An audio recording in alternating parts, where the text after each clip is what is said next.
أعلنت وزارة الثقافة التونسية في بيان رسمي عن وفاة الفنان فتحي الهداوي عن عمر يناهز 63 عامًا، وهذه تفاصيل وفاته وآخر ظهور له.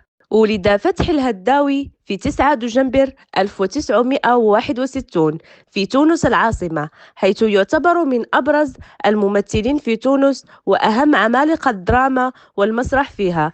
بدأت مسيرته قبل نحو 40 سنة، جسد خلالها أدوارا مختلفة داخل بلاده وخارجها، وتنقل بين المسلسلات التاريخية والدرامية، فضلا عن أعمالها المسرحية والسينمائية. جاء خبر وفاة الفنان الهداوي صدمة للجميع، حيث تساءل الكثيرون عن سبب وفاته، خاصة أنه كان رمزا للعطاء الفني على مدار عقود طويلة.